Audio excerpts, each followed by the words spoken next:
आज वटसावित्री.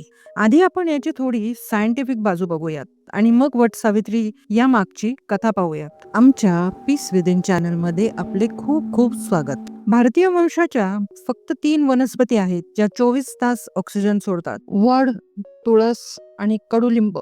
या वैशिष्ट्य व्यतिरिक्त वडाच्या झाडाची अनेक वैशिष्ट्य आहेत. त्याचे औषधी गुणधर्म आणि आध्यात्मिक महत्व आहे. बहुतेक संत वडाच्या झाडाखाली तपस्या करत असत. प्राचीन काळी विवाहित महिला दिवसभर त्यांच्या घरात राहायच्या. त्या तुळशीच्या झाडाची पूजा करायच्या आणि त्यांच्या धान्यासाठी कीटकनाशक म्हणून कडुलिंबाच्या पानाचा वापर करायच्या. परंतु या महिलांना वडाच्या झाडाजवळ जायची सोय नव्हती.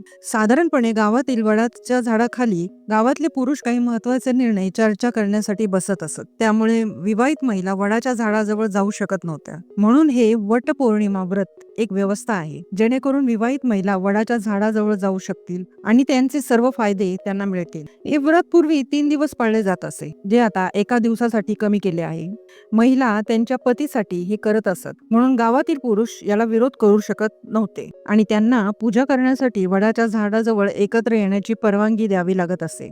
या व्रताचा मुख्य उद्देश म्हणजे पावसाळा सुरू होण्यापूर्वी विवाहित महिलांना वडाच्या झाडाच्या संपर्कात आणणे, जेणेकरून त्यांचे आरोग्य वर्षभर चांगले राहील. शेवटी त्यांचे आरोग्य कुटुंबासाठी खूप महत्वाचे आहे. पूर्वी हे व्रत 3 दिवस पाळले जात असे. विवाहित महिला व्रत पौर्णिमेला उपवास का करतात?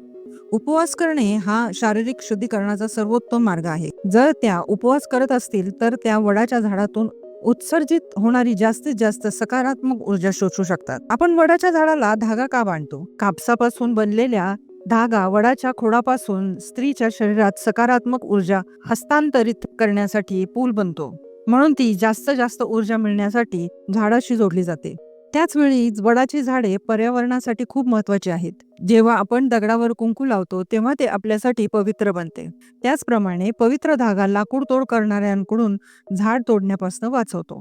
ते पूजा केलेल्या झाडाला तोडणे पाप मानतात. अशा प्रकारे प्राचीन काळापासून मोठ्या वडाच्या झाडाचे संरक्षण केले जात आहे. ओके, ही झाली सायंटिफिक बाजू. आता वटसावित्रीची गोष्ट.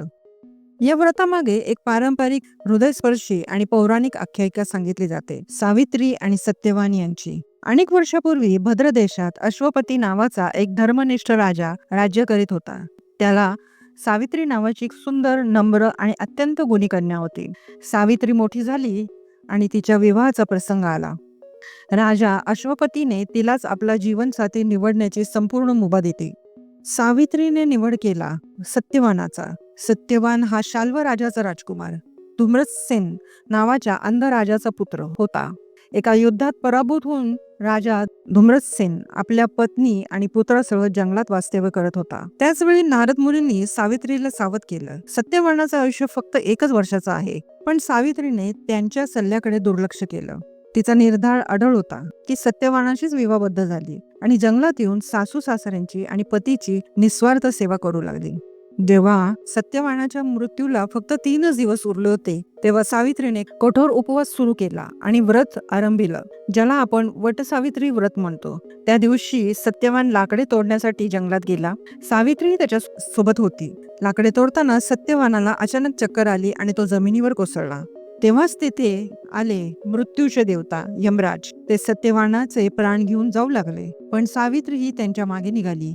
दृढ निश्चयाने पुन्हा यमराज तिला थांबू लागले. परत जाऊन जीवन स्वीकारायला सांगू लागले, पण सावित्री आपल्या पवित्रतेचा निष्ठेवर अडळ होती. अखेर यमराज थकले आणि तिला 3 वर मागण्यास सांगितले.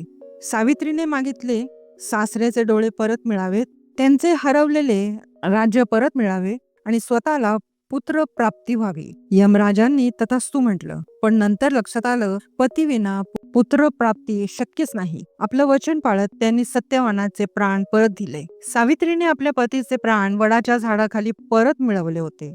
म्हणून आजही ज्येष्ठ महिन्यातील पौर्णिमेला विवाहित स्त्रिया वटसावित्री व्रत करतात. वडाच्या झाडाची पूजा करतात, उपवास करतात आणि आपल्या पतीच्या दीर्घ आयुष्यासाठी प्रार्थना करतात. सावित्रीच्या श्रद्धा, निष्ठा आणि धैर्याची ही अनमोल गाथा आजही स्त्रियांना प्रेरणा देते. मित्रांनो, ही माहिती तुम्हाला कशी वाटली हे आम्हाला कमेंट करून नक्की सांगा. व्हिडिओला लाईक, शेअर आणि सबस्क्राईब करायला विसरू नका. धन्यवाद.